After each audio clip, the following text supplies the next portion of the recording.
You're watching Network Radio.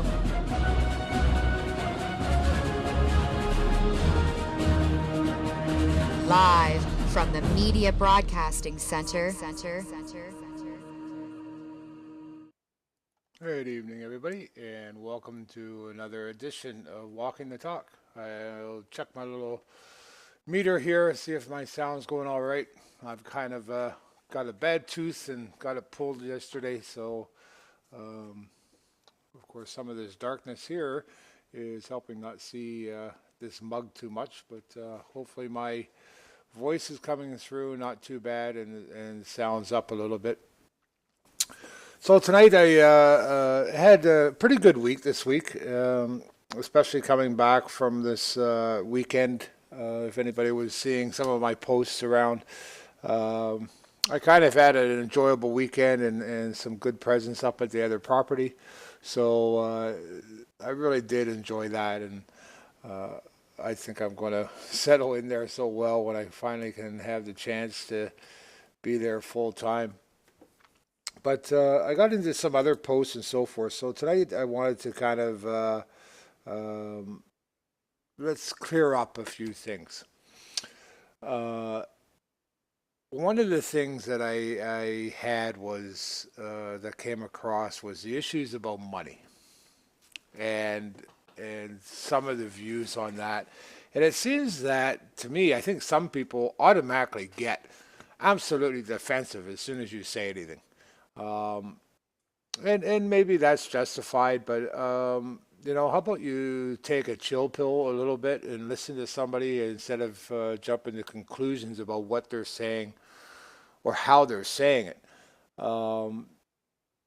Maybe you got a certain responsibility too in how you're interpreting things or get over your own self to actually hear what's being said. Again, kind of that communication skills overall, I guess, eh? So, but for my position, I wanted to clear it up. Do I wish there wasn't money? No, not really. I think it is tied into certain amount of things of performance or achievement or adds to people drive, at least at this stage of human development. Yeah,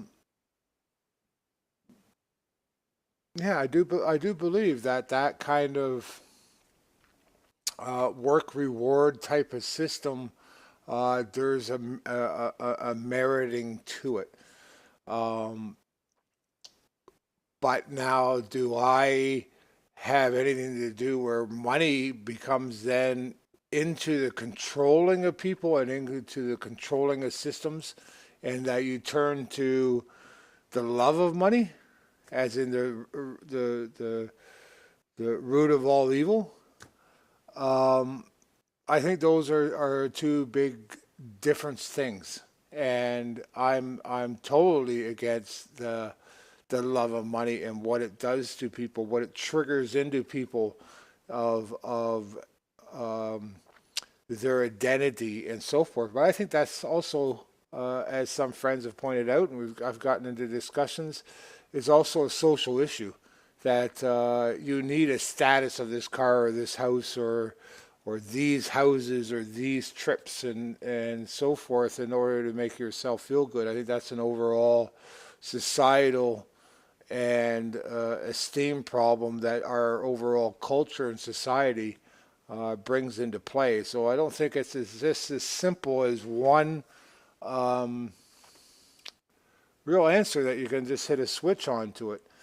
It is multifaceted, but we do need money. But I will always stand up and speak loudly about, number one, the fiat currency of money. Money can be in many forms and in many different sides of things. But I will speak out always with this whole fiat currency usury system at all. For one thing, as soon as you are telling me anything has to do with usury, your conversation is dead in the water. You don't exist. You have no right to say a word. anything that you're proposing will be doomed to fail, and that'll just be the end of the story. And if you can't accept that, well, then you are the problem that you need to take a very serious and hard look at. So those are some of the fundamental viewpoints I have about that. And I don't think they've ever really changed. They might have evolved a little bit with the more that I've learned over the last couple of years. And also what I've kind of got my head out of the clouds, quite frankly. I mean, I was brought down to earth real quick on some subjects as well. So, I lose some of my idealistic points of view and come down to earth and view things with a little bit more reality. But it doesn't change my hope of things. Do I wish there wasn't this type of only system of money? Absolutely. And I think that is one of the goals to get to, first of all, is totally legalize bartering or any other kind of trade system, and fully legalize and support any kind of community exchange of values or currencies or whatever a community wants to do, instead of this authoritarian control over our communities. So I will always stand by that. That was the one big topic that came up for myself this week that I just wanted to clarify a little bit. I'm progressing along the way with not only the topic of money, but in politics and so forth. I'm just a guy who's progressing with my points of view and learning along the way of going. And I hope that it's a matter of maturing in my knowledge and maturing in my attitudes and my positioning in it, and being willing to keep an open mind to adjust to that, but also being resolute in knowing the difference between right and wrong, and not willing to compromise those values for the sake of pleasing your ear or anybody else's ear, and ultimately only us having back to our same cycle of problems again. And and that's part of what I mean by the politics. Am I against politics? In an overall, no. I think it's important that we have a political system. And by that, I also mean a political system can be anything you want. Can it be just a whole bunch of counties, villages, towns, and that's where all everything is done? I think that's much better. I much prefer personally everything I've been learning for every step of the way here, how I would like to see something develop, is that only the local towns and so forth, your local communities can run what that says with an overall base of a constitution, a law, or whatever the term you want to use it, that all people have agreed upon, that they live by. And if they don't want to, then live somewhere else. And I think that's within inside of that communities and everything else is base. Um, so anyway, before you can get so dragged onto so many topics with this, but do I believe in a political system? Well, of course, everything is a political system. As soon as one person is helping guide another one, or is doing something for the community, for the communities via the community's authority, then it's a political system. It's whether it's a town council or anything else, you've gotten into that system. So do I believe in it? Absolutely. There has to be. It's just the world couldn't function, a town couldn't function, without a mayor, without some council members. We just don't have small enough populations anymore to not have a political system. Am I against anything that I've seen so far in this world as a political system? Absolutely. I haven't seen anything that isn't actually just a authoritarian slavery system that uses different forms of politics by different names in order to control the masses. I haven't found anything in history yet or experienced anywhere through my lifetime that is actually a political system that is governed on the freedom of people and the basic humanality of the human race. If somebody has, oh, please share it, and come on with me, and we'll share it with the viewers, and maybe this is something to keep moving with. But I haven't seen it yet. I haven't seen anything that even remotely resembles it. There's an awful lot of facades, and as long as you want to close off half of your brain to listening to anybody,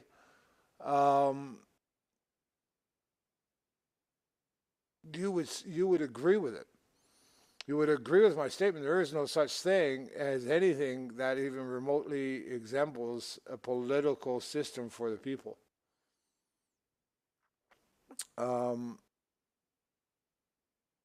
So yeah, I will continue to speak out.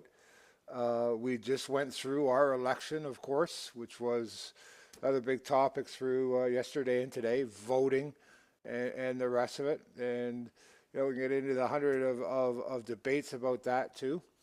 Okay, well, we got Trudeau back in. It was the last Trudeau that did a great job of destroying and laying the foundations for the biggest destruction of this territory we call Canada. Now we got another one in. Well, let's see what happens. Like I mentioned in a couple of my posts, that's the game's beginning. This will be another huge distraction for at least a year, at the very minimum a year, for anybody to get their head around or even see the first couple of things of tying this guy into, well, nothing is capped and nothing has changed. I'm waiting for the first time for him to stand up and say, well, wait a minute, we didn't realize it was this bad. We never saw the books. So we can't fulfill anything, and we've got to delay a whole bunch of things that we promised because we didn't know it was this bad. I don't know whether that'll come out tomorrow, next week, next month, or in 2 months, but that's one thing I'm personally really waiting to hear. And I think for myself and for the way that I'm viewing things now, a big portion of these things is coming back down to not just what is going on, but what's going right. Just like I said about the money. Do we need it? Yes. Do we need politics? Yes. Do I want anything to do with money? And as soon as your conversation goes along with usury, you're out of it as far as I'm concerned. You have no right to speak. I'm the same way with politics. Do you want to talk politics? Everything else, great. If you want to talk that politics, that people have the right to tell you to go to war, or that people have the right to do this whole color of law, and there isn't a solid mandate of lawfulness that is agreed to by the people. Not 41% of them, not 59% of them, not 60% of them, all of them. That cannot be added to or taken away. And that the only reason you get to do things is because you got the guns and I'm unwilling to kill you where you're willing to kill me. So, unless your politics starts being on some fundamental basis of humanity, you've got no right to talk. I don't care what the subject is. The first thing I want to ask anybody in a political discussion, are we going to have a political discussion? Great. Do you agree that I have every moral right to exist the way that I want to if I'm not interfering with you, if I'm not causing you harm. If you don't, then I don't even want to talk to you. You're brain dead. All you want is to get your notch above enough people that you feel comfortable enough while you're still willing to be controlled by somebody else. And you'll keep on doing what they want as long as you can get above somebody else. It's the only game you're playing. And until we fundamentally start realizing this within ourselves, and these are things that I've been going through and coming to my own realization and applying to myself on how I'm viewing other people. Do I not like what you're doing? Maybe not. Do I morally disagree with what you're doing? Yeah. But do I have a right to force you to do something that I don't like? Absolutely not. Do I have a right to defend something or to protect it from you causing harm? Even that has become a big debate for me in my own personality. So I'm not trying to say anything that I'm not going through or that I haven't gone through these curves myself lately, and continue to grow in. And I challenge everybody to do the same thing. Keep asking yourself all the same questions. I hope you're having tons of debates with yourself. Ask yourself all these hard questions and insert your answers. Debate with yourself a dozen times a day and take both sides of an argument. Challenge yourself to be better. Stop following anything and anybody. Start waking up. Because until we do, we're not going to have any real solutions to anything. We're all just going to go through these steps. And there just isn't going to be anything. You know, I was in a little bit of a discussion, and you know, I wanted to pull a bit of a trigger, and I don't know whether it's fair enough or not, but you know, a lot of people do have children and have a legacy and have all of these things that they keep on praising all over the place about. And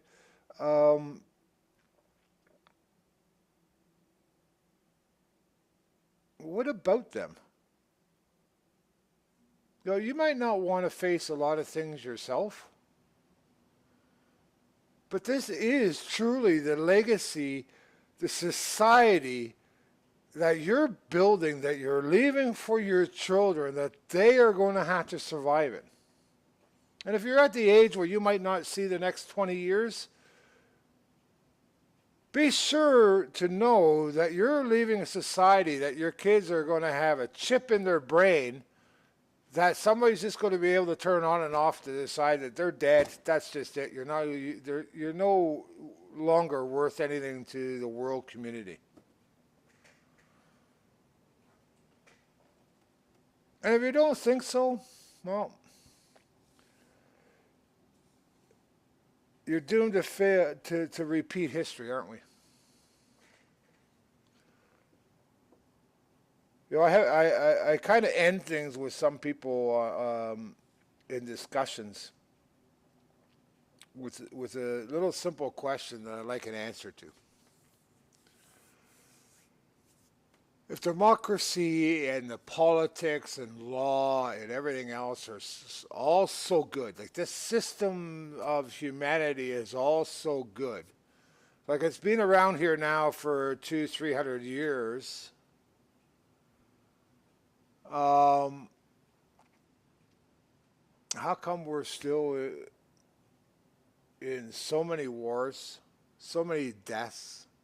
Why can you walk down our street around the corner in one of the richest countries in the world and see somebody living in a sewer grate?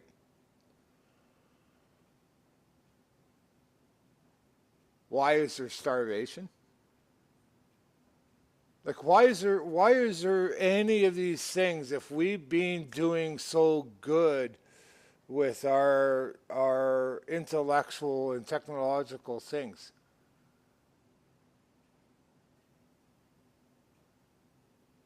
Like, really? We're any better off than we were in the 1400s? As a society, as a human race? Are you serious?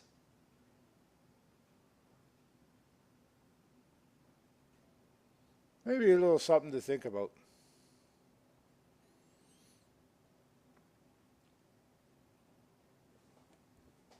I think I'm going to leave it with that on this one. Again, I hope you are challenged to take a look at yourself, do some debating with yourself, have some compassion. You're going to need it. I hope you can show as much compassion as somebody else out there as you wish somebody would show you. And once again, and as always, God bless. Try to be a little better tomorrow than we are today.